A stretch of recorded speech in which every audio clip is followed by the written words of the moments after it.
Então, boa noite, pessoal. A ideia é a gente conversar um pouquinho hoje, isso é uma aula da MedGuide. A ideia é de conversar um pouquinho hoje sobre drogas vasoativas, tá? Eu acho que drogas vasoativas, né, querendo ou não, assim, faz parte do dia a dia de quem trabalha com paciente grave, né, paciente crítico, tanto em emergência como em UTI, né? Então, assim, acho que faz parte do básico, né, da aprendizagem de todo médico para manejar realmente drogas vasoativas, tá? Esses são os breves tópicos que a gente vai discutir realmente durante a aula. Um pouquinho sobre a definição, qual o racional de a gente utilizar a droga vasoativa, tá? O mecanismo de ação, né? Lembrando que droga vasoativa nada mais é do que uma farmacologia aplicada, tá? A classificação e falar um pouquinho sobre os diferentes tipos de drogas vasoativas, tá? Então, de forma geral, a definição, as drogas vasoativas são drogas que elas atuam no sistema cardiovascular e que, na verdade, eu tenho efeito dose dependente, né? Então, assim, à medida que eu vou aumentando a dose, geralmente eu vou ter um efeito maior, tá? E geralmente o mecanismo de ação ele é bem heterogêneo, né? Seja catecolaminérgico, né? Então semelhante às catecolaminas sintéticas, né? E endógenas que a gente tem, tá? Como não catecolaminérgicos, tá? E o grande objetivo, tá? A gente vai conversar sobre isso racional, é restaurar a perfusão tecidual no paciente com choque e metabolismo celular, tá? Então às vezes o paciente estava com metabolismo anaeróbio, agora já queria na verdade transformar esse metabolismo aeróbio e restaurar na verdade a perfusão tecidual num paciente com choque. Tá? E assim, qual que é o racional, né? Acho que isso é um dos pontos assim chaves realmente da aula.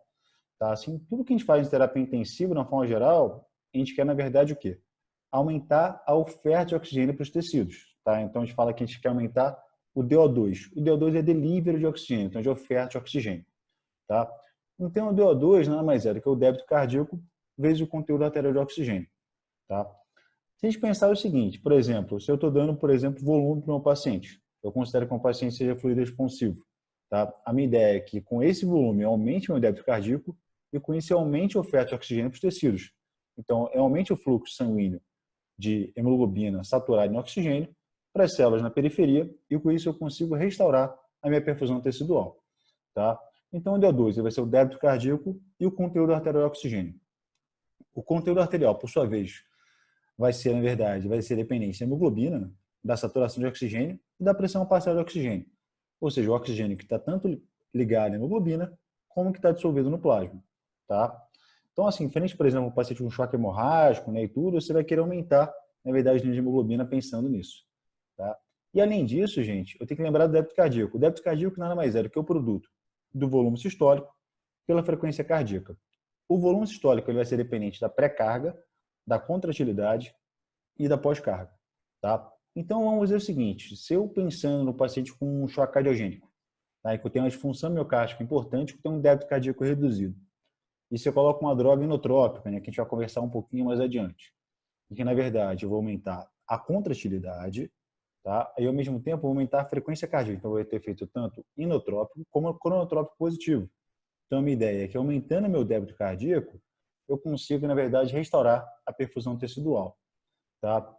Agora, se, por exemplo, eu coloco uma noradrenalina, acho que falar para mim, pô, Yuri, noradrenalina é meio estranho, né? Que assim, quando a gente coloca noradrenalina, então, além de aumentar a oferta de oxigênio para os tecidos, a gente vai querer também o quê? Aumentar a pressão arterial média para gerar uma pressão crítica de perfusão para os órgãos nobres, então cérebro, coronária e rim. Tá? Então, a noradrenalina geralmente vai ter esse efeito vasopressor. Tá? Porém, se a gente pensar em relação a débito cardíaco, a gente sabe que a noradrenalina, por ter efeito vasoconstritor, ela vai aumentar a pós-carga do ventrículo esquerdo, às vezes vai até reduzir o volume sistólico. Fala assim, poxa, meio estranho isso. E se eu falar para vocês que a noradrenalina, na verdade, ela aumenta o retorno venoso e ela geralmente ela aumenta o débito cardíaco. Tá? Porque olha que interessante. A noradrenalina é o padrão ouro para o paciente com choque séptico, né? Que eu tenho uma vasopresia importante. Que eu tenho tanto uma vasodilatação arterial, como eu tenho uma vasodilatação venosa. Tá? Então, eu tenho uma venodilatação importante. Tá? Então, quando eu coloco noradrenalina, eu vou fazer uma venoconstrição. Tá? E, para isso, eu tenho que lembrar para vocês um conceito importante. O conceito de volume estressado e volume não estressado. Tá? A gente vai discutir um pouquinho mais adiante sobre isso. Mas, basicamente, gente, a veia é como se fosse uma vasocapacitância, como se fosse um grande pool realmente venoso. Tá? E eu tenho uma parte desse sistema venoso que participa do retorno venoso, que gera uma pressão para o retorno venoso, então para o sangue fluir diretamente retorno para o coração. Eu tenho um sangue que fica meio paradão na veia lá, tá? Esse sangue, esse volume sanguíneo que gera essa pressão média de enchimento para o retorno venoso acontecer, eu falo que é o volume estressado. Tá? Esse volume sanguíneo que está parado, realmente está parado dentro da veia, a gente chama de volume não estressado. Quando eu faço uma venoconstrição, eu transformo parte desse volume não estressado em volume estressado. E com isso aumento o retorno venoso, consequentemente aumento a pré-carga, o volume sistólico e o débito cardíaco. Então olha como é interessante. Então, só para lembrar, gente, qual o racional das drogas vasoativas? Tá? É aumentar a oferta de oxigênio para os tecidos, seja aumentando o débito cardíaco, tá? Pelo volume sistólico, seja aumentando a frequência cardíaca. E, além disso, outro racional é gerar uma pressão crítica de perfusão, né, uma pressão arterial média, que seja compatível com o fluxo sanguíneo, mas assim, adequado para os nossos órgãos nobres, né, cérebro, coração e rim. Então, esses são os dois grandes racionais principais para as drogas vasoativas. Tá? Uma coisa importante, né, pensando até no gancho, né, que o professor Luciano colocou na última aula, né, lembrar que choque está muito relacionado à hipoperfusão. Então, lembrar que choque não é hipotensão. Então, no choque, eu tenho um desbalanço entre a oferta e o consumo de oxigênio. Tá? Então, por exemplo, eu posso ter paciente com a pressão normal, mas estou com a hipoperfusão alterada. Então, um paciente que está com choque, porém está com a pressão estável, que a gente chama de choque críptico, né, o choque oculto. Ou seja, aquele paciente que está normotenso, porém tem marcadores ou agenose clínica de perfusão, então o paciente às vezes está com tem um enchimento capilar aumentado, está com o nível reticular, está com o nível de consciência rebaixado, tá? Ou um paciente, por exemplo, está com o lactato aumentado, uma saturação na central baixa, porém está normotenso. Então, pensando no racional, como é que eu vou falar? Isso aqui, na verdade, é uma relação entre o DO2, entre a oferta de oxigênio e o consumo de oxigênio. Essa relação ela não é tão linear na nossa prática clínica, mas essa ideia aqui dessa tabela ajuda bastante a gente entender algumas coisas. Então, geralmente, gente, eu tenho uma grande reserva de DO2. Então, eu tenho uma grande reserva de oferta de oxigênio. Então, 4 para 5 vezes o consumo de oxigênio. Tá? À medida que, por exemplo, vamos pensar que eu estou tendo agora um choque séptico, né? Que eu estou tendo uma vasoplegia, tá? Eu vou reduzindo minha oferta de oxigênio e, com isso, ao mesmo tempo, eu vou aumentando minha taxa de extração de oxigênio. Tá? Então, eu vou reduzindo meu DO2, mas o meu VO2 ele continua estável, tá? Ele continua mantido porque eu tinha uma grande reserva, tá, de oferta de oxigênio. A partir do momento que a gente chama de DO2 crítico, tá? A minha taxa de extração de oxigênio ela se torna máxima e nesse ponto eu vou começar, na verdade, a reduzir o consumo de oxigênio. Então, a partir desse ponto, como a minha oferta ela começou a estar reduzida e minha taxa de extração já estava máxima, eu vou começar a transformar o metabolismo aeróbio por anaeróbio. E com isso também, consequentemente, eu vou começar a aumentar a produção de lactato.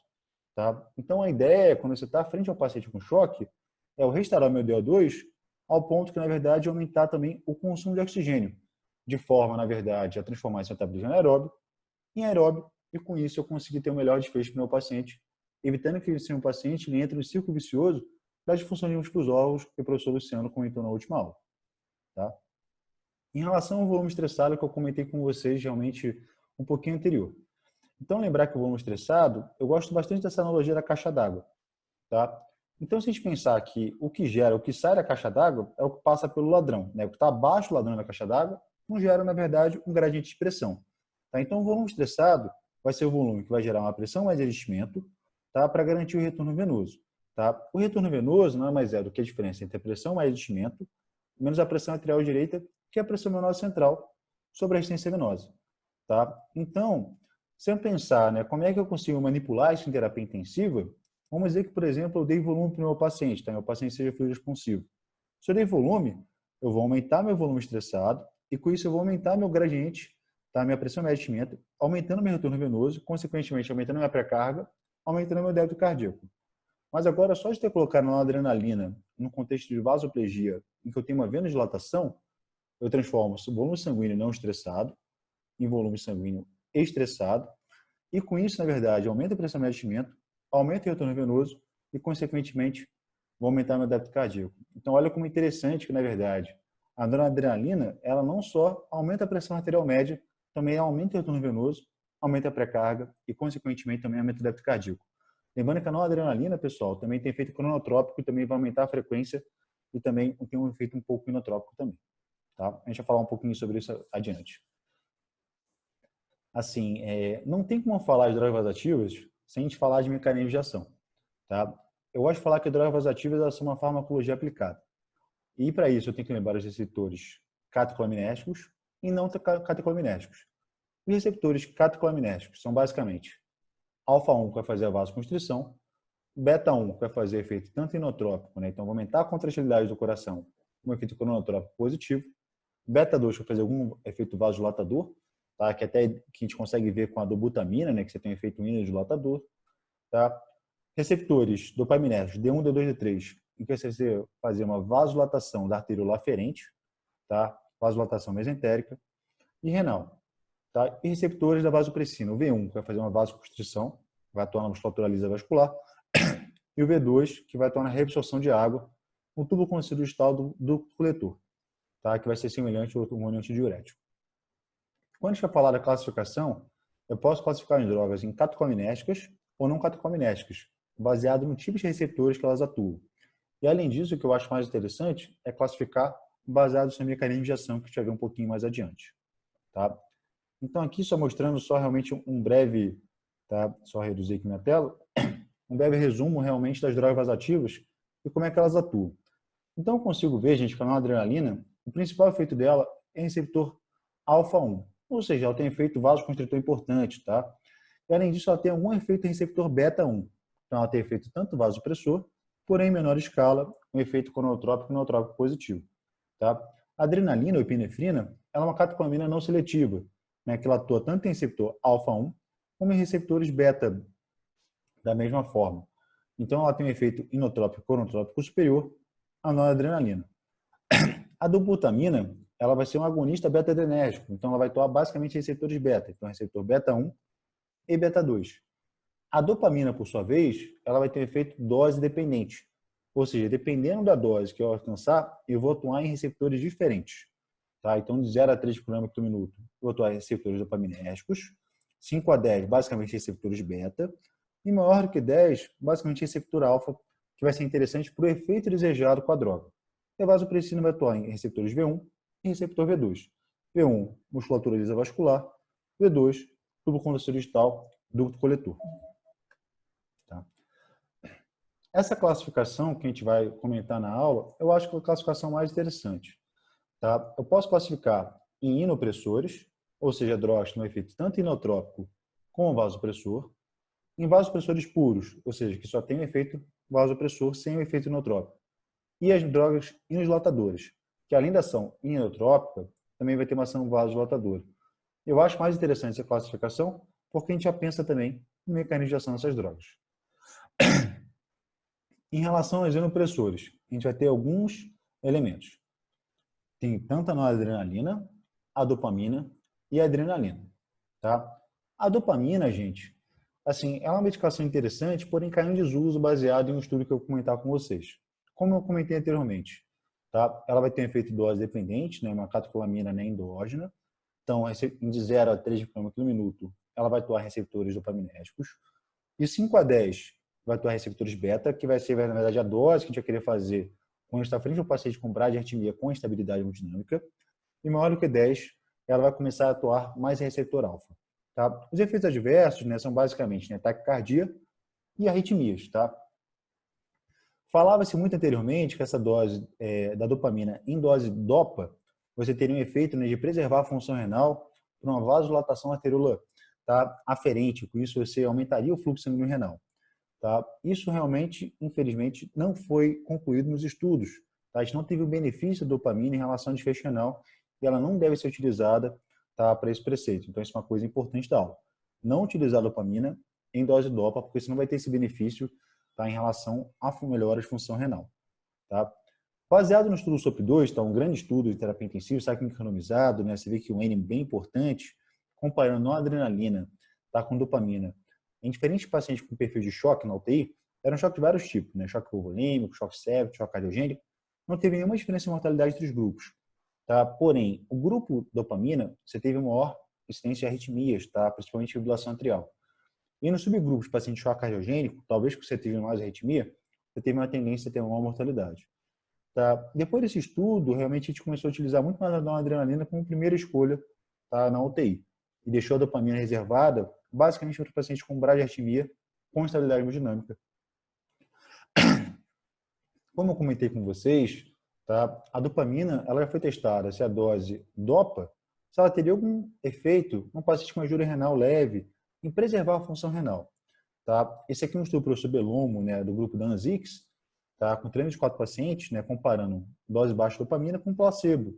E não teve diferença nem em elevação de creatina, em taxa de função renal, e também de efeitos secundários. Então, assim, e tem até agora, querendo ou não, assim, meta-análise também sobre esse assunto. Então, primeira coisa, não utilizar dopamina em dose dopa. Acho que isso é uma coisa importante, eu quero que vocês saiam com isso bem fixado da aula.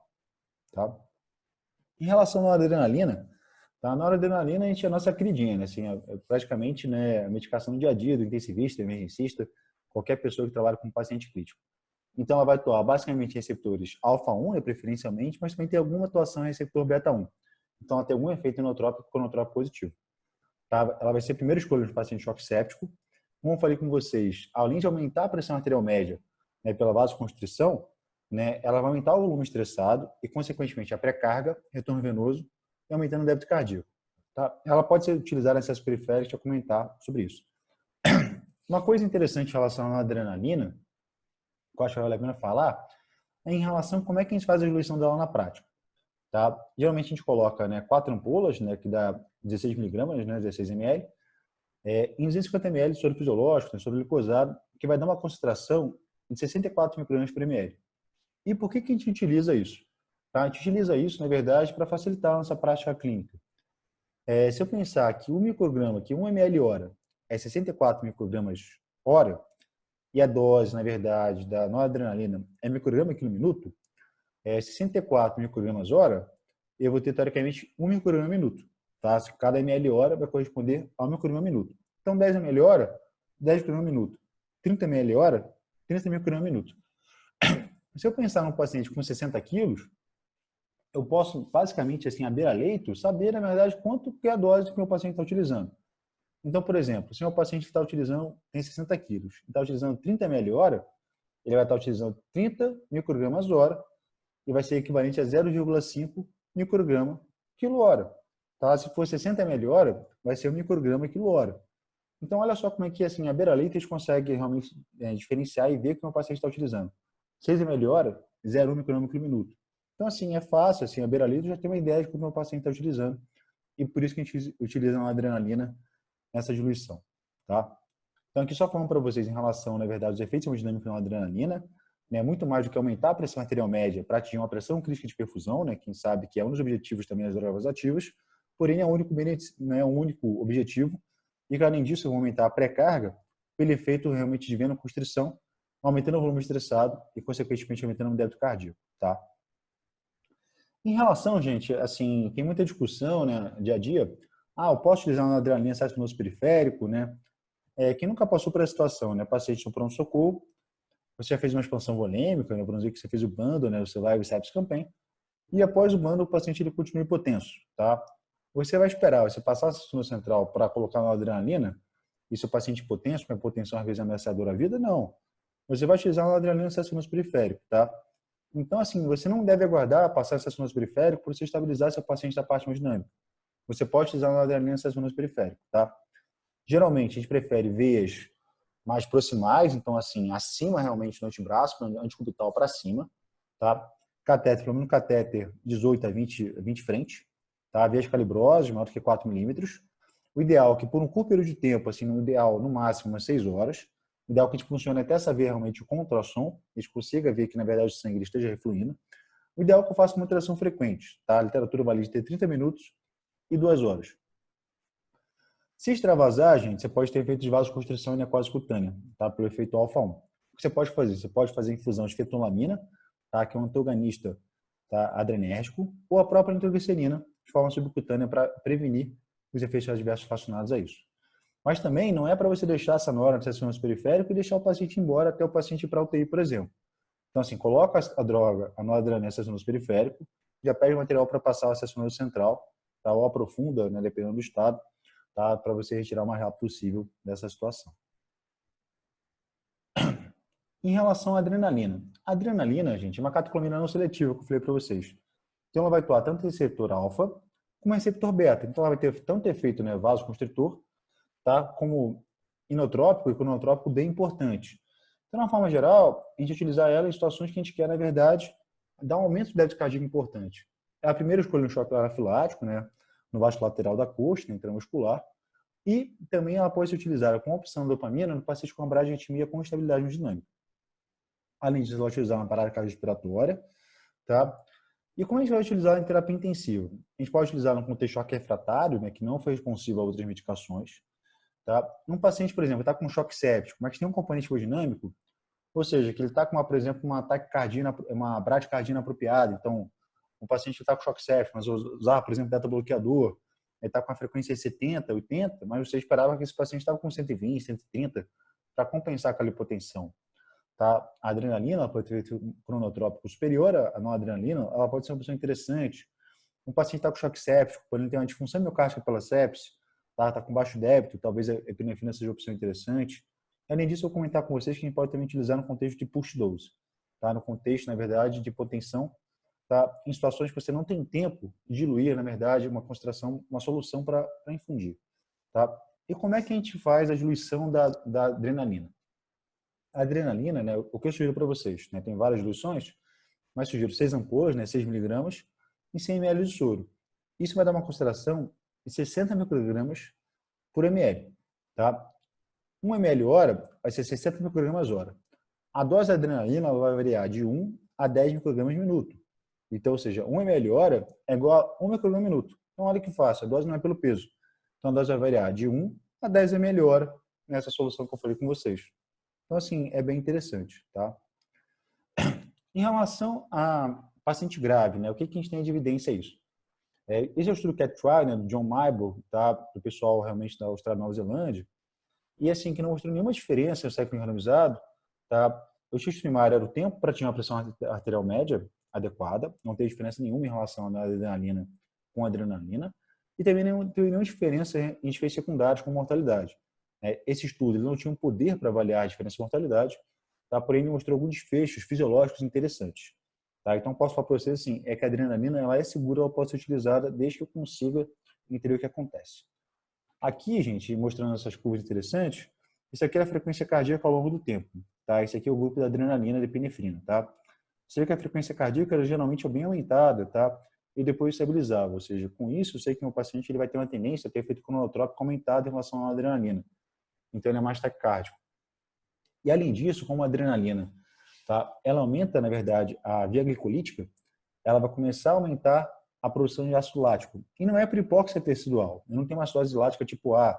Tá? É porque, como eu tenho uma glicolítica aumentada, uma hiperlactatemia do estresse, eu vou ter um aumento expressivo do lactato ao longo do tempo, tá? Que só vai se normalizar, que só se normalizou aqui no dia 4, tá? Então, assim, é difícil monitorizar meu paciente em relação à hipoperfusão com nível de lactato seriado, porque provavelmente se o paciente está utilizando adrenalina, você já espera que esse nível ele realmente vai aumentar, tá? Então, é uma coisa que eu tenho que ficar ligado, que eu não posso realmente dar mole com isso aí. Falar assim, o paciente está subindo o lactato, o paciente deve estar piorando. Você não sabe se, na verdade, se o paciente está pior ou se é só efeito realmente da adrenalina e da epinefrina, é uma coisa que eu tenho que pensar, tá? Em relação ao push dose, gente, assim, isso é uma coisa que a gente tem utilizado cada vez mais na nossa prática clínica, tá? O grande defensor Scott Weiger, né, do Wayne Creek Podcast, que é muito bom, também recomendo. E como é que a gente faz isso? Em situações que você pode ter uma hipotensão rápida, uma hipotensão transitória, por exemplo, uma situação de uma viária fisiológica difícil, tá? Em que você pode ter uma hipotensão importante ali, por exemplo, você fez um propofol com um hipnótico, o paciente vai ficar hipotenso, mas você espera que, na verdade, ele reverta, tá? Rápido. Ou numa situação que, na verdade, o paciente está hipotenso e você quer só dar uma dose de vasopressor momentânea até você preparar, por exemplo, a medicação, né, de difusão contínua. Tá? Você pode utilizar realmente push dose. O que seria push dose? Seria uma dose em bolos, né? Então, seria que a gente brinca que seria um tequinho, tá, de vasopressor. E é uma dose muito menor do que a gente vai utilizar na parada cardiorrespiratória, por exemplo. E como é que a gente faz isso? A ampola de adrenalina ela tem 1 miligrama. Eu vou pegar essa ampola e vou diluir para 10. Tá? 1 miligrama são 1.000 microgramas. Diluo para 10, vão virar 100 microgramas por ml. Eu pego 1 ml dessa solução, 100 microgramas, e diluo em mais 10. Agora eu tenho uma solução com 10 microgramas por ml. Geralmente a gente vai utilizar de 0,5 a 2 microgramas por ml a cada 2 a 5 minutos. Então, na verdade, vai ficando dando pequenos bolos. Mas você vê que uma dose, né, assim, 100 vezes menor do que a gente vai utilizar na parada cardiorrespiratória. Então, não é para dar dose parada no paciente vivo, tá, gente? Então, tomar cuidado com isso. Mas é uma opção bem interessante, tá? Nesse contexto de hipotensão transitória, que você, na verdade, quer só estabilizar seu paciente, tá? Em relação a vasopressores puros, o que eu posso falar para vocês? O nosso grande representante na UTI é a vasopressina. A gente tem a fenilfrina, mas a gente utiliza muito pouco, né? É utilizada mais no contexto, né, de realmente de anestesia. Tá? A vasopressina, então ela vai atuar tanto receptor V1, né, fazendo uma vasoconstrição, aumentando a resistência circular sistêmica, com o receptor V2, tá, no ducto coletor, aumentando a absorção de água livre. Tá? A dose é 0,01 a 0,04 unidades por minuto. Ela está relacionada a alguns efeitos adversos importantes, com vasoconstrição esplânica, né, isquemia intestinal, e também tá, digital. Ela não deve ser utilizada em sessões periféricas porque ela não tem antídoto. Então, se ela extravasar, provavelmente o paciente vai ter uma necrose cutânea importante. Tá? Na UTI, de uma forma geral, a gente utiliza a vasopressina basicamente no choque refratário. Então, aquele paciente que está com uma noradrenalina, né, 0,2, né, 0,5 no minuto, que é a definição mais clássica, apesar de ser uma definição heterogênea, a gente vai começar a utilizar a vasopressina. A vasopressina é um hormônio endógeno. Então, a gente tem um certo grau de degradação da vasopressina, tá, no contexto, na verdade, de choque séptico, tá? Porque a gente tem acaba os estoques, né, endógenos e aí você começa a ter uma degradação. Tá? É bem interessante isso, porque às vezes o paciente está aumentando a adrenalina, nada acontece, você ligou a vaso, o paciente dá uma estabilizada na pressão arterial média. Tá? Então, é uma medicação bem interessante. Principalmente se o paciente tiver uma acidose, porque como teoricamente os catecolaminas elas têm um down-regulation de receptores catecolaminérgicos na acidose, a vasopressina atua melhor, teoricamente, nos receptores dela durante a acidose, não tem tanto esse efeito.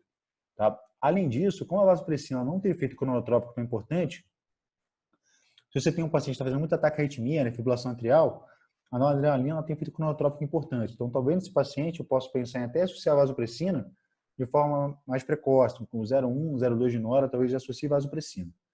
Tá?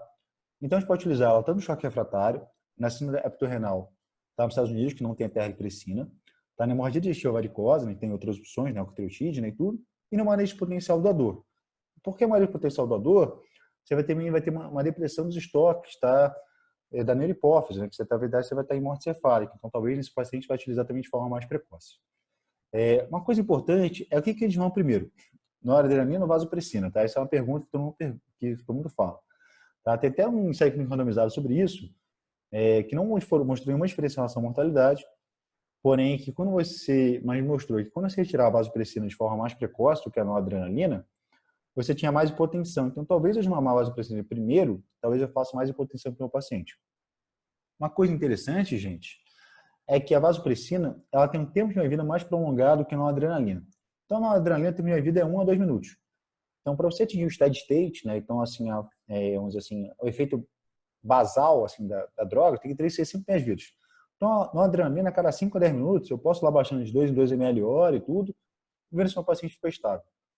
Tá? Se eu baixar a vasopressina rápido, com tempo de vida de 10 a 20 minutos, tá? A cada 5 minutos o paciente vai ficar hipotenso muito rápido, porque eu vou baixar, sendo que aquela dose que eu baixei anterior ainda não baixou, tá? No sistema do meu paciente. Então, assim, eu vou baixar antes do meu organismo ter realmente desmamado aquela medicação. Então, o que eu recomendo a vocês? Geralmente é 0,01 a 0,04 unidades por minuto. Eu baixo de 0,01, tá, em 0,01 a cada 1 hora, para eu ter uma segurança em baixar a vasopressina. E talvez até por isso os estudos mostraram a incidência maior de hipotensão. Tá? Em relação à diluição, a gente dilui 1 ou 2 ampolas para 100 ml de soro. Uma ampola vai ser 40 unidades. Em 100 ml de soro vai dar 0,4 unidades por ml. A gente fez várias vezes essa conta. A cada 13 ml hora vai ser 0,01 unidades por minuto. E 12 ml hora, 0,04. Então, geralmente eu mexo de 3 em 3. Então, estava 12, eu baixo para 9, então 0,04, eu baixo para 0,03, e assim sucessivamente. Então, a opção interessante também é a vasopressina. Ela foi testada em alguns estudos. Tá? O grande estudo que foi testado foi o VAST Trial. Tá? Foi estudo em 2008, né? Randomizado, tá? Duplo cego, um N bem considerável, 678 pacientes. A taxa primária era mortalidade de 28 dias, comparando a noradrenalina de forma isolada, noradrenalina com vasopressina. Não tem diferença de mortalidade, porém tem um ruído que, teoricamente, os pacientes menos graves, com a dose de nora menor que 15 microns por minuto, tiveram menor mortalidade e que talvez teriam também menor incidência de disfunção renal, por um efeito benéfico de vasoconstrição da arteríola eferente, tá, pela vasopressina, aumenta a pressão intraglomerular. Tá? Depois disso, para ver se, na verdade, esse ruído tinha algum benefício, tá? Saiu o Venice Trial. O Venice Trial, na verdade, foi um estudo de 2016, tá? Foi um estudo fatorial. O estudo fatorial é que você testa duas intervenções e interações entre elas, comparando norivaso com a hidrocortisona. Tá? O desfecho primário, na verdade, você tinha injúria renal aguda entre os grupos. Não tem diferença nenhuma entre os grupos em relação à injúria renal aguda. Tá? Não tem diferença de mortalidade, não tem interação com a hidrocortisona. Porém, o grupo da vasopressina foi necessário menos terapia de insuficiência renal. O que eu posso falar para vocês? A vasopressina, ela é segura, tá? Ela é eficaz, ela tem um custo maior que a adrenalina e ela é menos titulável, tá? Mas ela é uma opção bem interessante no paciente com choque refratário na UTI, tá? Em relação aos dilatadores, pessoal. Então, os dilatadores eu vou ter feito tanto inotrópico como cronotrópico positivo e também eu vou ter feito vasodilatador, tá? A gente tem alguns representantes. Basicamente, dobutamina, mirrinone e levosimendan, tá? Eu gosto muito de falar dessa analogia do burrinho, tá? Eu sei que até não é tão politicamente correto, mas acho que é bem interessante e facilita bastante o aprendizado. Pensa que, na verdade, né, esse cavalo cansado seja o nosso coração cansado. Então, esse cardíaco descompensado, em que ele está carregando muito peso. Vamos colocar que esse peso aqui é a pós-carga, tá? E ele aqui representa a contratilidade, tá? Do cavalo, então o vigor físico dele. Vamos dizer que agora, por exemplo, eu dei, vamos dizer assim, um booster de energia nesse cavalo. Então, o cavalo já está cansado, já está fraco, mas agora eu dei uma injeção de adrenalina nele. Então, o paciente ficou super animado, está cansado, só que assim, ele já estava ruim, já estava sem energia.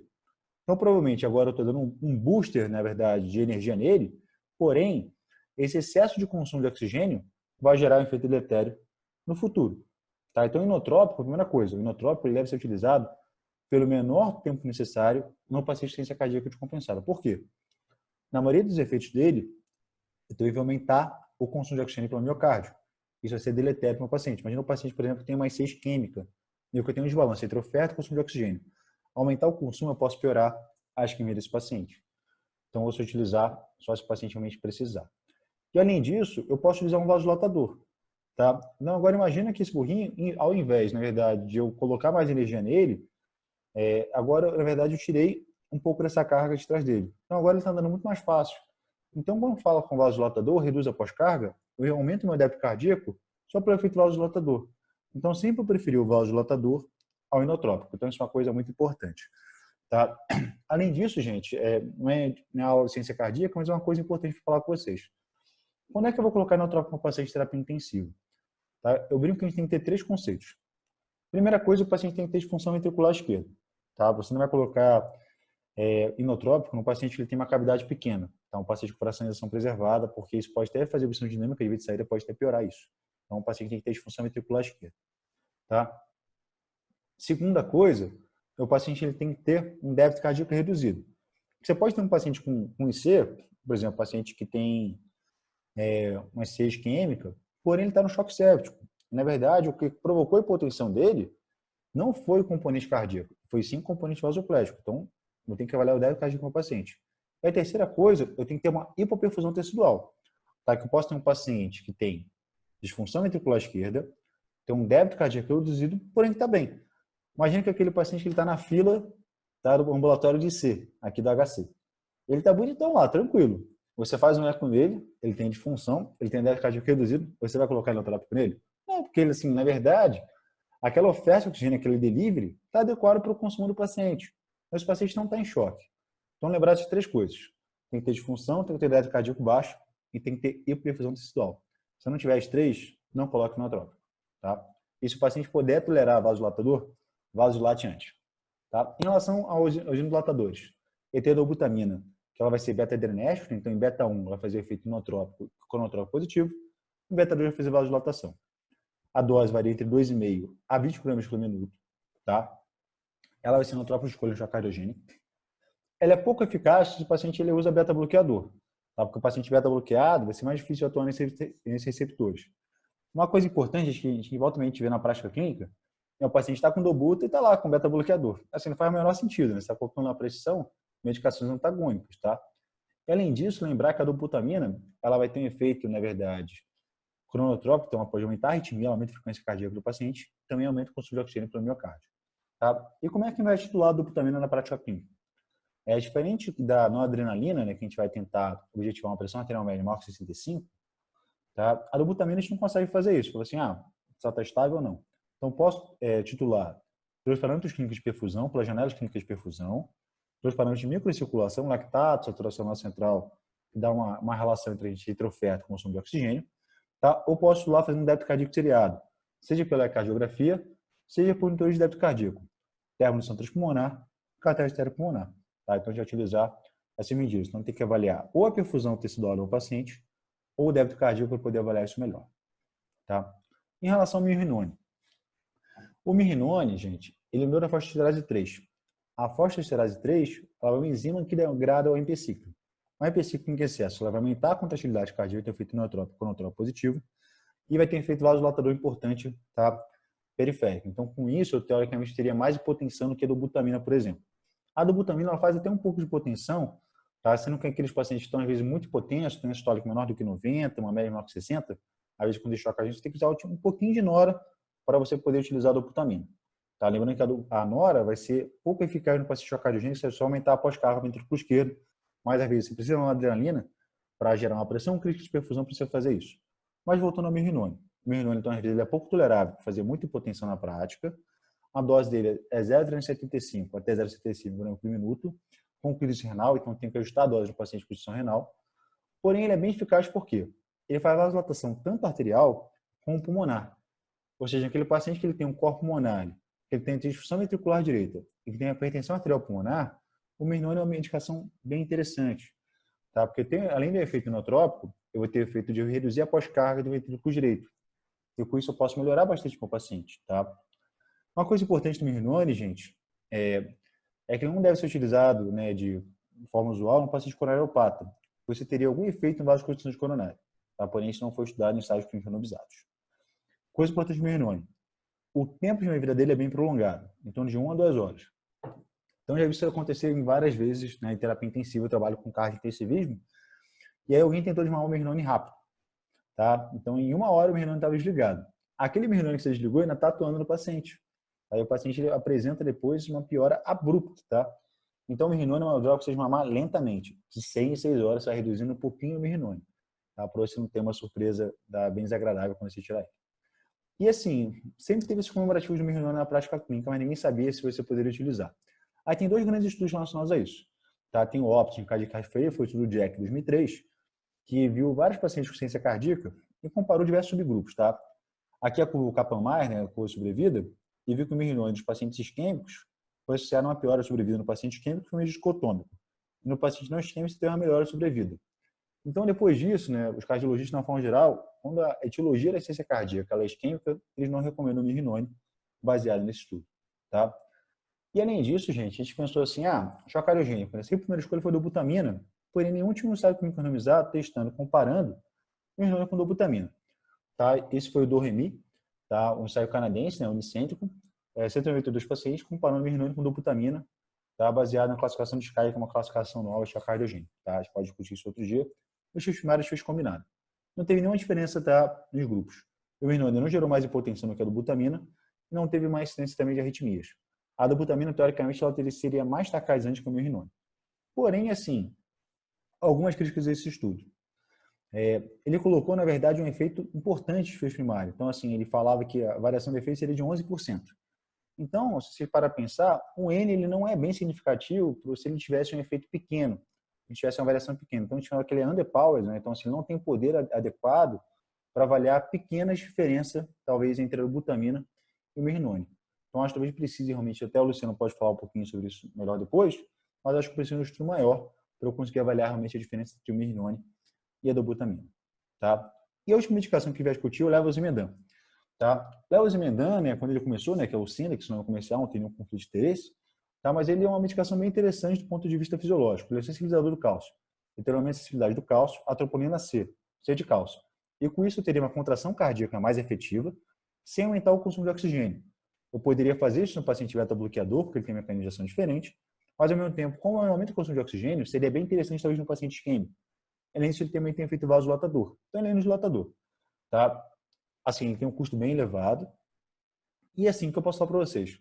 O levosimendan na prática clínica, a gente não utiliza muito. Por quê? ela é uma medicação pouco titulável, ele tem um pouco efeito em aumentar a atividade cardíaca de forma eficaz, ele tem a meia-vida muito longa, baseada nos metabólicos ativos, até 7 dias. Então, a gente brinca que a gente usa muito o levosimendan no paciente com Intermax 3. Tá? O que é isso? O Intermax é uma classificação de choque cardiogênico. Tá? O Intermax 1 seria um crash and burn, se aquele paciente está piorando a despeito de tudo. Tá? Que o paciente que até considera equimoveno arterial. O classe 2 é aquele paciente que você já está com inotrópico, porém ele está piorando. Está piorando o lactato, a saturação central está caindo. O classe 3 é aquele paciente que está com inotrópico, mas está estável. Tá? Então você não consegue desmamar droga vasoativa, não consegue desmamar inotrópico, porém o paciente ele fica bem com aquilo. E muitas vezes esse paciente está aguardando transplante cardíaco, ele está aguardando a dispositivo de assistência circulatória, e você quer visualizar esse paciente. E talvez se dá uma dose de levosimendan, esse paciente consegue ir para casa e voltar após uma semana para fazer uma nova dose no hospital. Então esse paciente com Intermax 3, isso é até alguns hospitais aqui em São Paulo que fazem um ambulatório do Sindax. Tá? E que é a coisa interessante é que você reduz custo. Então talvez seja isso o grande benefício do Sindax atual. Ele foi testado em alguns ensaios clínicos randomizados, tá? Até no contexto choque séptico, tá? Depois do Survive, né, comparado à butamina. Mas eu acho que os principais estudos, né, o Cheetah Trial, tá, que foi o levosimendan para suporte da pós-cirurgia cardíaca, o N é de 506 pacientes, e comparou o levosimendan com placebo, e não teve nem diferença entre o desfecho primário nem secundário. Tá? Quando ele foi testado no Levo CST com 882 pacientes, desfechos combinados, pacientes em insuficiência ventricular esquerda, após cirurgia cardíaca, também não teve nenhuma diferença do desfecho combinado, que até a gente utiliza o desfecho combinado para tentar realmente mostrar o efeito dessa medicação. Então, é uma medicação gara que não teve benefício clínico em relação ao placebo. Então, a gente não utiliza ela, nossa prática clínica, a não ser aquele paciente com Intermax 3. Então, a gente, para resumir, lembrar do racional do droga vasoativa. Então, eu vou querer aumentar a oferta de oxigênio para os tecidos, tá? Então, eu vou tentar uma hemoglobina, né, rica em oxigênio para chegar à periferia, tá? Lembrar do débito cardíaco, do conteúdo arterial de oxigênio, que são os grandes fatores relevantes do DO2. E, além disso, vou tentar gerar uma pressão crítica de perfusão, uma pressão arterial média, que eu consiga gerar um fluxo de oxigênio adequado, uma pressão que gera um fluxo de oxigênio adequado para os meus órgãos nobres, cérebro, coração e rins. No choque séptico, primeira escolha, noradrenalina. Passou de 0,5 de noradrenalina, 0,5 mg por minuto, eu vou começar a pensar, associar a vasopressina. Tá? Se eu tenho um choque séptico com componente, né, uma bradicardia inapropriada, um débito cardíaco, um paciente com insuficiência miocárdica pela sepsis, a adrenalina tem uma missão interessante no paciente com bradiarritmia instável. Bradiarritmia instável tem me lembrado da dopamina. Não utilizar dopamina em dose renal, coisa importante. Choque cardiogênico, dou butamina primeira escolha. Se o paciente tiver disfunção de VD ou HP importante, posso pensar no Irnone, uma opção bem interessante. E o levosimendan, talvez um paciente com Intermax 3. Era só isso, pessoal. Muito obrigado.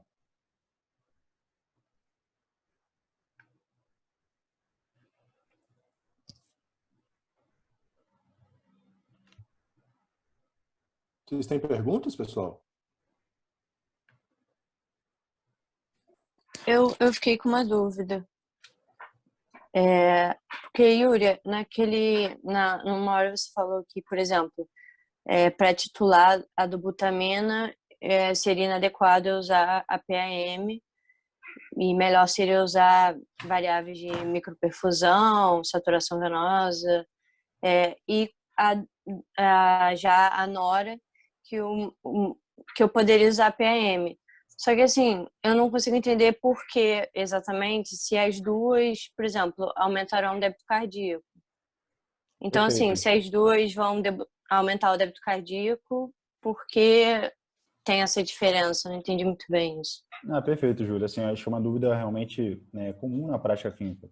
Com a noradrenalina, o efeito dela vai ser basicamente receptor alfa-1, e ela vai atuar um pouco receptor beta-1, tá? Assim, eu consigo, teoricamente, titular na prática mais facilmente pela pressão arterial média. Tá? E é assim, que todos os estudos foram relacionados, tá? E que eu sei que com a pressão arterial média maior que 65, provavelmente eu tenho um fluxo de sangue adequado, tá, para os meus órgãos nobres. Tá? Em relação ao inotrópico, o que eu quero? Eu quero aumentar o débito cardíaco. Infelizmente, quando eu coloco Nora, eu quero com certeza aumentar o débito cardíaco, mas eu quero principalmente aumentar o quê? A pressão arterial média. Então, por isso que eu vou titular pela pressão arterial média. Quando eu coloco inotrópico, o meu grande efeito que eu estou querendo fazer é aumentar o quê? Aumentar meu débito cardíaco. Infelizmente, você olhando para o paciente, você não consegue ter uma ideia do débito cardíaco dele. A não ser que eu consiga monitorizar, Tá? Algumas janelas clínicas de perfusão, então, assim, tem o intestino capilar, livedo, tá? Nível de consciência, então o paciente está mais acordado, ele ficou com mais quente, tá? A saturação central subiu, o lactato caiu, eu tenho, teoricamente, um sinal que a minha oferta de oxigênio, meu débito cardíaco, ele subiu, e com isso, teoricamente, eu estou aumentando meu débito cardíaco. Mas, na forma mais interessante, seria monitorizar o débito cardíaco de forma seriada, assim, com ecocardiografia, né, a beira do point of care, ou com algum monitor de débito cardíaco, tá? Seja por termoação transpulmonar, seja com catéter arterial pulmonar, que é o catéter Son-Ganz. Tá? Não sei se ficou claro, mas assim, quando eu estou colocando adrenalina, é basicamente para aumentar a pressão arterial média, tá? Esse é o principal efeito que a gente, né, objetiva para ela. Então, eu consigo estimular muito mais fácil com a pressão arterial média. É muito mais fácil até estimular a adrenalina na prática clínica do que a dobutamina, por exemplo. Não sei se ficou claro. É porque, assim, o que eu fico na dúvida é porque eu quero aumentar a pressão, assim, na minha cabeça, no meu raciocínio. Eu quero aumentar a pressão, porque isso seria meio que, assim, é uma variável de macrohemodinâmica, mas que o meu objetivo final é melhorar a perfusão tecidual. Perfeito. E melhorar o DO2, que é, tipo assim, a base da questão da hipoperfusão. Então, eu não consigo, para mim, o final, assim, é o mesmo dos dois, que é aumentar o DO2. Na verdade, quando você aumenta a pressão arterial, você aumenta o DO2 por um outro mecanismo. Na verdade, você não aumenta o DO2, você aumenta a pressão do órgão, a pressão de perfusão dos órgãos à distância, mas o DO2 efetivamente você até não aumenta. Tanto é que quando você tem vamos ver se a gente consegue deixar isso mais claro para vocês. Mais palatável, né? Quando você tem um paciente com choque séptico, a diferença entre o choque séptico e o choque cardiogênico é o seguinte: no choque séptico você tem uma vasoplegia. Então, como vasoplegia, vasodilatação, está tudo vasodilatado, né? Como consequência disso, a resistência vascular sistêmica ela cai e o débito cardíaco até aumenta no choque séptico ressuscitado. Né? Essa é a característica básica. Esse é o motivo, como o Yuri falou na aula, pelo qual a gente não usa dobutamina no choque séptico.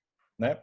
Então, o primeiro ponto é esse. Né? Então, você não vai usar a dobutamina nesse cenário exatamente porque você tem um débito cardíaco já aumentado na imensa maioria dos doentes, a menos que ele tenha uma disfunção cardíaca associada à sepse. Já, por exemplo, num choque cardiogênico, eu tenho uma hipotensão secundária a uma vasoconstrição, porque o débito cardíaco está diminuído, então eu tenho uma vasoconstrição. De todo modo, o resultado final disso é uma pressão de perfusão mais baixa para os órgãos. E eu tenho que corrigir essa pressão de perfusão usando a noradrenalina ou usando a adrenalina também.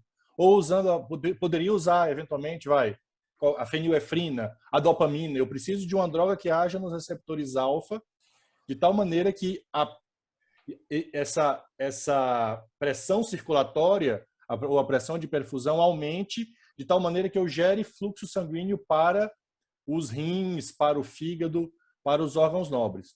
Tá? E aí, se eu aumentando essa pressão, eu ainda tiver... Cadê a Júlia? Sumiu? Ah, não, está aqui, mudou de posição. Se eu aumentar essa pressão, se aumentando essa pressão, eu ainda tiver um débito cardíaco comprometido, aí eu vou, que provavelmente é o que acontece no choque cardiogênico, eu vou aumentar o meu débito cardíaco e, consequentemente, o VO2 usando a dobutamina. Então, elas agem em pontos diferentes da chegada do oxigênio aos tecidos, né? Quando você vai ver a fórmula do DO2, o DO2 é dependente do débito cardíaco, ele não é dependente da pressão de perfusão lá na arteríola renal, lá a nível hepático, lá a nível gastrointestinal. Então, você primeiro faz, principalmente no cenário de vasoplegia, de vasodilatação, você faz a noradrenalina. A noradrenalina tem outros efeitos também, né, Yuri? Ela aumenta até o retorno venoso, aumenta o tônus do vaso de capacitância e aumenta o débito cardíaco através desse mecanismo. Então, você acaba usando a nora para melhorar a pressão de perfusão. Veja, assim, a gente tem uma pressão de perfusão dos órgãos de 65 milímetros de mercúrio, ou 60. Abaixo disso, isso é variável de órgão para órgão. Mas, em geral, abaixo de 60 milímetros de mercúrio, você já começa a ter hipoperfusão do órgão, independente da causa, se é uma causa de vasoplegia ou se é uma causa de vasoconstrição, se é cardiogênico, se é hipovolêmico. Quer exemplo maior de vasoconstrição do que o choque hipovolêmico? Você dá fluido, mas se o paciente continuar hipotenso, você dá noradrenalina, porque você precisa ter uma pressão de 65 milímetros de mercúrio para gerar fluxo sanguíneo renal, para gerar fluxo sanguíneo hepático, para gerar fluxo sanguíneo esplâncnico e evitar a disfunção de múltiplos órgãos. Então, na prática, você vai ver o seguinte, independente da etiologia do choque, se o paciente estiver hipotenso, você nunca começa com um inotrópico, né?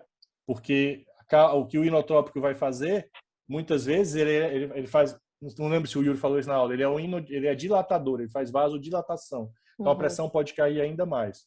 Então, você sempre começa com quando o paciente está hipotenso, independente da etiologia do choque, se a pressão arterial média é menor do que 65 milímetros de mercúrio e tal, na maior parte das vezes você vai fazer um vasopressor, e quando ele estabiliza já numa pressão circulatória melhor, numa pressão de perfusão melhor, aí você faz o inotrópico como complemento. Não sei se agora ficou mais claro essa Acho que sim. Então, só assim, pensando, eu vendo assim um paciente, se eu estou com um paciente com noradrenalina e eu já atingi uma PM acima de 65, só que eu avalio outras variáveis, tipo o delta de CO2, a saturação venosa, e eles continuam baixos. Não teria benefício de eu aumentar a nora, nesse caso, porque eu já atingi minha pressão de perfusão. Não, porque o efeito do débito cardíaco, da noradrenalina no débito cardíaco é mínimo. O ideal nesse cenário é você utilizar uma droga que haja diretamente no receptor. Ou o Yuri mostrou a tabelinha, né? Cruzinhas receptor beta, cruzinhas receptor alfa. Se você for olhar, a adrenalina ou a dobutamina tem muito mais cruzinhas do receptor beta do que a nora. Então, você aumentando a nora, o que aconteceria também, adicionalmente, Júlia, quanto mais você aumenta a nora, mais hipertenso você deixa o paciente. Mais hipertensão ele fica, maior resistência vascular sistêmica, mais vasoconstrição ele faz. E aí piora o débito cardíaco dele, porque a resistência vascular sistêmica é o impedimento que o débito cardíaco, em outras palavras, é o impedimento que o débito cardíaco tem de jogar o sangue para frente. Por isso é que você deixa o mínimo de pressão arterial média para não atrapalhar tanto o coração, que é 65 milímetros de mercúrio, e para ter algum grau de perfusão sistêmica, né? Assim, Júlia, assim, é aquela ideia que eu falei com vocês. Assim, o racional tem dois racionais. Um seria o fluxo de oxigênio para os órgãos, que vai ser pela pressão de perfusão. Tá? Isso que, na verdade, vai tentar atingir com a noradrenalina. Uma outra coisa seria aumentar a oferta de oxigênio para os tecidos, que seria mais as custas mais inotrópico, entendeu? Então, assim, baseado, na verdade, no tipo de choque que a gente tem, vão ser abordagens diferentes. Tá? Mas como o Luciano falou, assim, para eu conseguir... São complementares, né? São complementares, exato. Então, assim, basicamente, se o paciente está piorando, mesmo com a pressão arterial estável, né, que quantas vezes a gente não viu isso na terapia intensiva, o paciente está com pressão arterial 65, 70, para ele está só piorando. Às vezes ele tem outro mecanismo de choque associado, às vezes um componente cardiogênico, por exemplo. Então, mesmo com a pressão arterial média boa, você não está conseguindo gerar um fluxo de sangue adequado para os seus órgãos. Ele pode ter um componente cardiogênico associado, entendeu? Então, é multifatorial. Você tem que realmente avaliar seu paciente como um todo. Mas a adrenalina, eu titulo para pressão arterial média, porque com a adrenalina eu quero o quê? Gerar uma pressão crítica de perfusão para os órgãos, ou seja, gerar um fluxo de sangue para os órgãos. E a dobutamina e outras coisas, eu vou tentar titular pelo débito cardíaco ou pelos renais de perfusão, tá? Fica um pouco mais claro. Mas o ideal é que sempre tem o débito cardíaco na mão. O débito cardíaco ajuda muito. E teria algum, por exemplo, se eu tenho um paciente com choque séptico e alguma função miocárdica associada a isso, né? A própria sepse, por exemplo. Teria algum racional de eu tentar a epinefrina nesse sentido? Com certeza. Assim, eu acho que uma das grandes indicações de utilizar a adrenalina no choque séptico como eu falei na aula, assim, o paciente de choque séptico tem um componente hipodinâmico, ou seja, tem um componente de função miocárdica pela sepse, que como a adrenalina é uma catecolamina não seletiva, ela vai atuar mais em receptor beta do que a noradrenalina. Então, você vai ter um efeito inotrópico ou inotrópico melhor. Então, talvez no contexto de sepse com disfunção miocárdica, talvez eu prefira a adrenalina. Outra coisa interessante no paciente que está no choque séptico, por ele tem a frequência cardíaca como a que a gente chama de bradicardia inapropriada. Então, tem a frequência cardíaca de 70 e 80, porque o cara era beta-bloqueado, por exemplo. Tá? Nesse paciente, você pode tentar deixar ele um pouco mais taquicárdico. Então, você poderia, por exemplo, utilizar a adrenalina nesse caso. Nesse cenário Sim. do choque séptico com disfunção miocárdica, você ou pode usar a própria Survivin fala isso, ou você pode usar a adrenalina como droga isolada, que ela atuaria nos dois, né, beta e alfa, ou você pode usar a associação noradrenalina mais dobutamina. Tem um estudo, já até antigo, 2007, eu acho, chamado CATS, que comparou as duas opções, noradrenalina mais dobuta versus adrena, e não mostrou diferença significativa entre as duas opções. Então, se você tem disfunção miocárdica associada, você pode usar. O grande problema de você usar adrenalina, não lembro se o Yuri falou disso nesse momento da aula, é o fato dela aumentar o lactato, mais do que as outras. Aumentando o lactato, ela atrapalha a sua análise do lactato. Se o doente, se ela aumenta o doente está aumentando o lactato porque ele está pior clinicamente, ou o doente está aumentando o lactato porque você deu adrenalina para ele. Então ela tem essa adrenalina tem esses problemas aí. Mas pode ser usado, pode ser usado. Muitas vezes você não tem dobuta, né? Tem alguns lugares que não tem dobuta, mas a adrenalina todo lugar tem, porque todo mundo trata parado. Então, com um doente mais grave assim, você pode associar. Tem umas perguntas aqui, né, Yuri? Tem, deixa eu ver aqui, ó. A Juliana perguntou, né? Peraí. Ah, Natália perguntou primeiro, desculpe. Choque cardíaco com PM baixa, quando eu posso começar a mamar na hora e deixar só a dobuta? Isso é bem legal. Assim, na verdade é o seguinte, frente ao paciente com choque cardiogênico, pensa o seguinte, a pressão arterial dele vai estar muito baixa. Como o Luciano falou, se eu começar o inodilatador, ele vai ter efeito inotrópico e vasodilatador. Eu vou ter algum grau de hipotensão. Mas se o paciente ele já está hipotenso, isso vai piorar essa hipotensão inicial. Então, por mais que eu não queira aumentar a pós-carga do ventrículo esquerdo com um vasopressor, eu vou ter que utilizar um pouquinho até eu ter o efeito estabilizador do inotrópico. Então, começa uma adrenalina, deixa a pressão arterial média de 60, 65, começa o inotrópico. Tá? Você tratando a causa base, assim, choque cardiogênico, então você abriu a artéria ocupada, tá? Se era um defeito mecânico, você fez a cirurgia, então você tem que também tratar a causa base. Imagina que eu estou colocando inotrópico, eu estou aumentando meu débito cardíaco, a minha pressão arterial média ela vai começar a subir. Tá? Que lembrar que a pressão arterial média o quê? Ela é o débito cardíaco vezes a resistência muscular sistêmica, não é isso? Então, se eu aumento o meu débito cardíaco, uma hora a minha pressão arterial média ela vai começar a estabilizar. Tá? Então, eu vou sempre utilizar o mínimo necessário de vasopressor para aumentar a pós-carga. Então, a pressão arterial média de 665 está ótimo. À medida que, na verdade, o meu paciente vai ficar mais estável, 70, 80 de média, qual a ideia? Vou desmamando o vasopressor, tá? À medida que o meu débito cardíaco ele já está mais aumentado agora, que agora já está mais tranquilo, tá? Deixo só com o inotrópico, tá? E se o mesmo com o inotrópico, agora a pressão está 70, 80 de média, o que eu vou fazer agora? Eu vou colocar um vasodilatador para, sim, reduzir a pós-carga do ventrículo esquerdo, que agora acompanhou o paciente vasodilatado, agora sim eu começo a retirar esse inotrópico. Que como eu falei com vocês, lembra daquela ideia?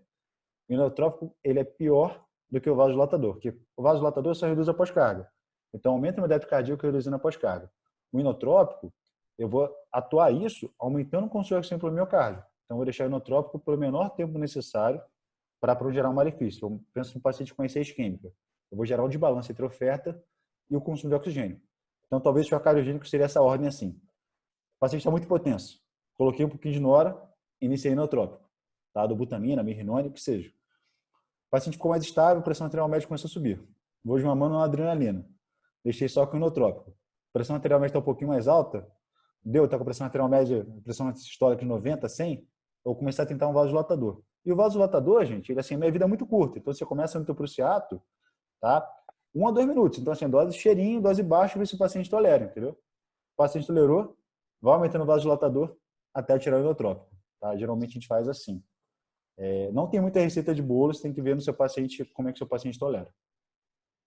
Muito bom, Yuri. Outro comentário importante em relação a isso, acho que até o Yuri mencionou alguma coisa durante a aula, se você for olhar e espremer drogas vasoativas e medicina baseada em evidência, você não encontra dados mostrando de estudos prospectivos multicêntricos, randomizados, etc., mostrando que, por exemplo, essa dobutamina que a gente dá para choque cardiogênico, essa adrenalina, essas drogas, elas não, milrinone, inibidores de fosfodiesterase, essas drogas não têm demonstração de redução de mortalidade, de melhora de desfecho em paciente em choque cardiogênico ou insuficiência cardíaca, por exemplo, em estudo randomizado, em estudo prospectivo randomizado. Em estudo observacional até tem associação de melhora em paciente com IC e tal, mas em randomizado prospectivo randomizado, clinical trial, não tem.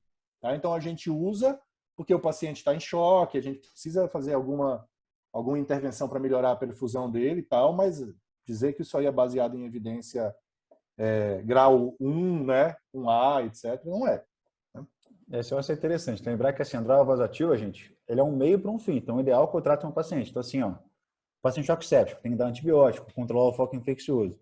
Choque cardiogênico, abrir a artéria ocupada, né, corrigir a válvula. Né? Então, assim, na verdade, eu estou utilizando a droga vasoativa. Coração. Transplantar o coração. Estou utilizando a droga vasoativa para tentar estabilizar o paciente até eu tratar a causa base. Tá? Então, seria um meio para um fim. Entendeu? Assim, a droga vasoativa não é um tratamento para o paciente. Então, isso é uma coisa importante. É o suporte, né? É o suporte. É o suporte inotrópico, suporte vasopressor, etc. Tem outra pergunta aqui, ó, da Juliana. Não sei se tem um consenso, mas tem uma dose de noradrenalina que a gente deve zerar a dieta do paciente. Então, Juliana, realmente não tem um consenso, tá? É muito mais uma questão de você avaliar o seu paciente como um todo e ser capaz de dizer esse paciente que está com 0,1 micrograma quilo minuto de nora, ou 0,2 ou 0,3 micrograma quilo minuto de nora, tem sinais de má perfusão periférica? Tem, por exemplo, tal ligúrico, tem lactato alto, tem sinais de livedo, tem sinais de que ele não vai tolerar adequadamente a dieta? Se isso acontecer, o ideal é que você suspenda a dieta, tá? Mas um número é muito difícil falar porque a gente também, de novo, não tem evidência que demonstre que 0,1 tem que suspender, 0,2 não tem que suspender e por aí vai. Né? É isso, Yuri? Quer complementar? Sim. Eu acho que uma coisa importante é você também ver a tendência do seu paciente. Então, por exemplo, seu paciente estava com choque assim, nora 0,5 e tal. Aí estava 0,3, 0,2. Então, assim, seu paciente está numa curva de melhora franca. Ele começou a melhorar, como o Luciano falou, começou a melhorar a perfusão periférica, está estável. Vamos começar uma mudança intrautrófica para esse paciente? Isso. Então, assim, é interessante. Então, a curva é mais importante, exatamente. Tá, o paciente ele começou a piorar. Tá super instável, começou a subir numa droga vasoativa. Pô, o paciente está com hiperfusão, sabe? Então, provavelmente, você está vendo na periferia, está acontecendo a disfunção gastrointestinal também. Então, provavelmente, esse paciente está ruim, sabe? Então, nessa hora, o ideal é que talvez tire a dieta dele. Então, acho que talvez a tendência hemodinâmica do paciente, a tendência, talvez, janelas clínicas de perfusão, é muito melhor do que esse número mágico, sabe? Óbvio que você não vai dar dieta para o paciente choque refratário, né? Nora 0,5 mg por minuto, né? Nora e vaso, você não vai dar dieta para esse cara. Mas, assim, tá com curva de melhora, provavelmente você começa a dar dieta para ele. Tem mais uma pergunta aqui, ó. No caso, a Letícia fala, no caso seria basicamente garantir a tal da cabeça de pressão, né? Eu estou confundindo. Não, é isso mesmo. Cabeça de pressão é um termo pouco científico, mas que a gente não usa mais, né? O pessoal, os intensivistas, alguns intensivistas usam para falar dessa característica da utilização da droga vasoativa. Mas, em resumo, a tal da cabeça de pressão é exatamente uma pressão de perfusão adequada, que é geralmente por volta de 60 a 65 milímetros de mercúrio de pressão arterial média. Tá? Tem outra aqui do João, Yuri. Acho que é ele a mesma coisa. Choque séptico, né? Uso de nora que evolui com bradicardia. Então, basicamente, você pode utilizar tanto a adrenalina, tá, de forma isolada, tá, que ela vai ter tanto receptor alfa como beta, ou associação de noradrenalina com dobutamina. Tá? As duas opções seriam opções viáveis, né, como o professor Luciano falou, né, o CATS trial. Então, assim, você poderia utilizar, vai depender da disponibilidade do serviço. Tá? Eu gosto de utilizar, assim, na prática, eu gosto de utilizar mais noradrenalina com dobuta, porque um eu tenho feito mais vasopressor, o outro eu tenho feito mais inotrópico. Então, talvez eu consiga titular um pouquinho melhor. Quando você está com a adrenalina na mão, às vezes você não consegue titular tanto efeito. Essa é a minha impressão. No caso de um IC de origem isquêmica, o serviço só dispõe de noridobuta. Qual seria a droga de escolha? Vareia, Matheus. Vareia com a pressão arterial média do paciente. Então, se o paciente ele está hipotenso, eu começaria com a noradrenalina e deixaria, talvez não só hipotenso, porque a gente sabe que alguns pacientes com IC já são hipotensos, até porque tomam antihipertensivo, vasodilatador, etc, etc. Então, se o paciente está com sinais de descompensação da IC associados à hipotensão e hipoperfusão, eu começaria com a noradrenalina, tá? Porque é a droga que vai estabilizar, como a gente disse, a cabeça de pressão aí que já foi comentado. Vai chegar numa PAM de 60, que talvez seja que esse cara está acostumado para ter perfusão sistêmica, 60 milímetros de mercúrio, E aí sim, quando eu chegasse nos 60 milímetros de mercúrio, eu daria a droga que sim, efetivamente atuaria na função cardiovascular desse paciente, melhorando a contratilidade, melhorando o inotropismo, que seria a dobutamina. Então, ao passo que se ele tivesse com IC e tivesse com a pressão arterial média de 60, 65 milímetros de mercúrio, eu começaria com dobutamina e, dependendo da evolução, eu poderia até associar um vasodilatador, como o Yuri comentou. Tá bom? Depende um pouco da característica clínica do doente na hora. Choque cardiogênico, sempre que possível, o paciente tolerou, associa vasodilatador. Tá? Isso que melhora o paciente. Vasodilatador venoso, né? Isso. Não nessa fase aguda, não vasodilatador oral, porque você é imprevisível a resposta. Tem que ser vasodilatador venoso, de preferência nitroglicerina ou nitroprusiato, dependendo da característica do doente. Porque aí essas drogas funcionam dando óxido nítrico na parede do vaso, por isso é que ela dilata o vaso. Então, como o óxido nítrico, gás e tal, desligou, 5 minutos depois acabou o efeito.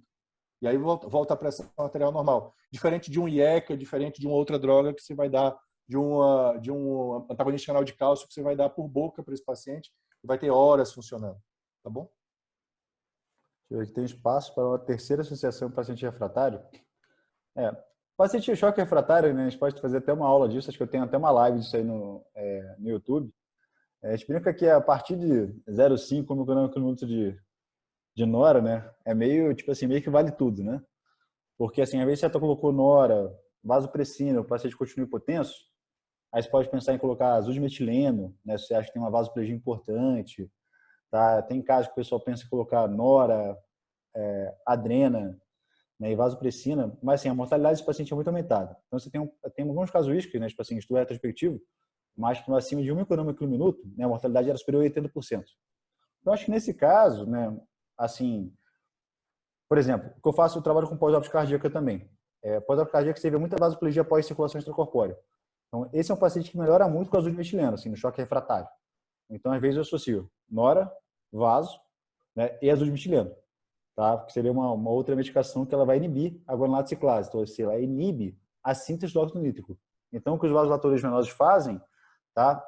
Na verdade, o azul de metileno, ele faz uma vasoconstrição absurda, sabe? Então, é uma coisa que eu utilizo, mas só em casos, assim, muito selecionados. Mas está utilizando nora, dose máxima, vasopressina, dose máxima, quer associar adrenalina? Assim, associa, mas é tipo, um paciente provavelmente vai ter um desfecho muito ruim, sabe? Não sei se o Luciano quer complementar. Não, é isso aí. É isso aí.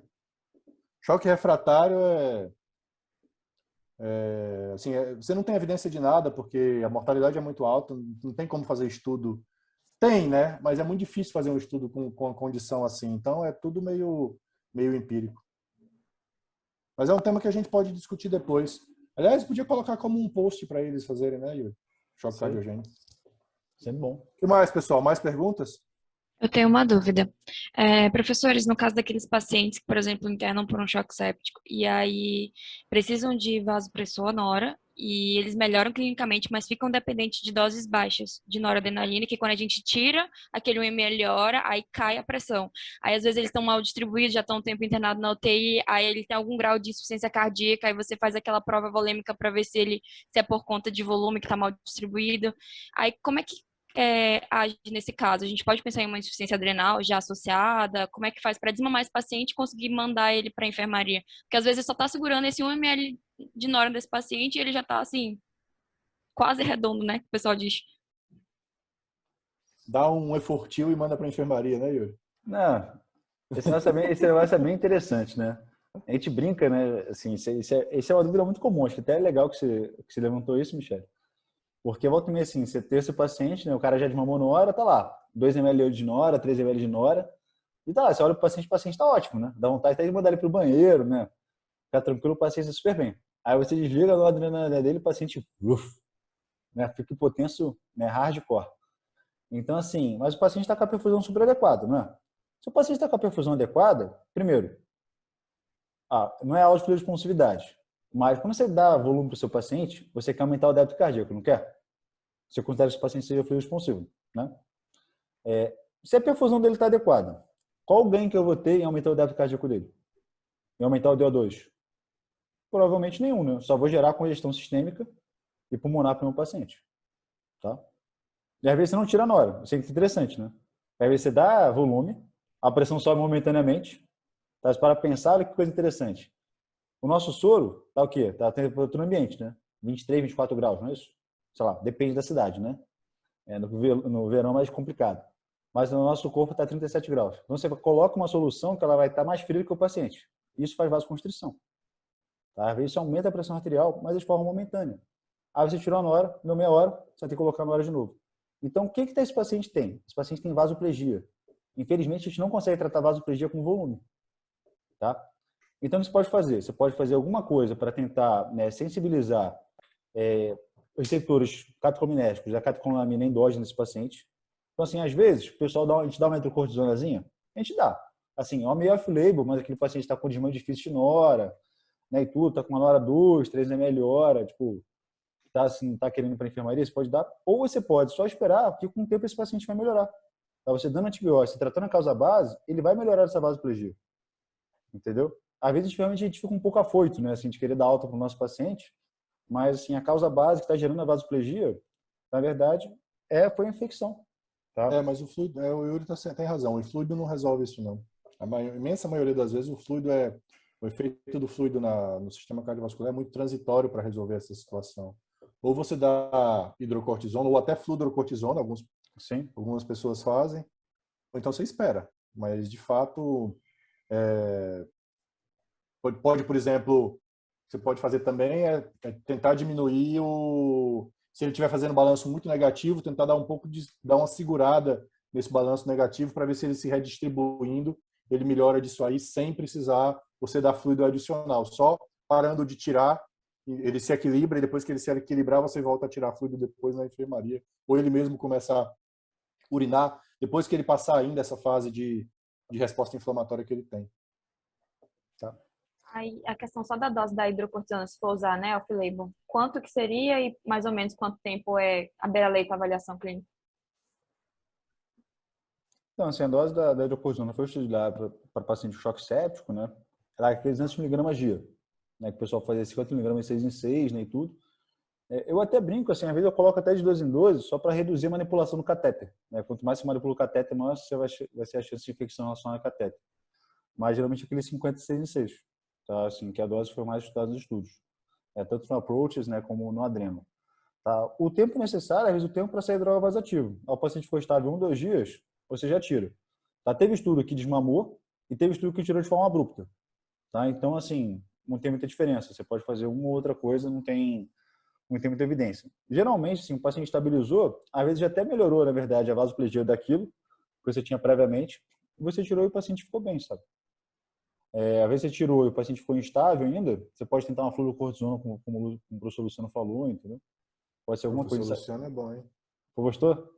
Gostei. Agora eu fiquei mais emocionado. Bom, fala assim não. O que mais, pessoal? Tem uma pergunta aqui do Caio. Qual seria o grande diferencial da etiofrina nesse contexto? Cara, nenhum. A gente não usa etiofrina em terapia intensiva. Não sei se o pessoal usa em enfermaria. Eu nunca tive a oportunidade de usar e espero que o Yuri também nunca tenha usado. Eu nunca usei, não. O que a gente fica meio doido é com o anestesista, né? Que fica... anestesista usa, mas... E fica usando metaraminol, né? O Aramin. A cirurgia... que também tem feito vasoconstrictor alfa 1, a cirurgia inteira para não passar central, entendeu? Os pacientes. Volta e meia o paciente chega um pouquinho mais assim, instável na UTI e falou, nossa, né? O paciente ficou hipotenso agora. Deu uma metaraminol que você pode utilizar periférica a cirurgia inteira. Acontece, não são todos anestesistas excelentes, né? Mas, assim, às vezes acontece. Muito bom, pessoal. Acho que é isso, né? Sim. Obrigado pela presença de vocês. Voltamos daqui a 15 dias. Falou, pessoal. Boa noite. Tchau, tchau. Boa noite. Um abraço, gente.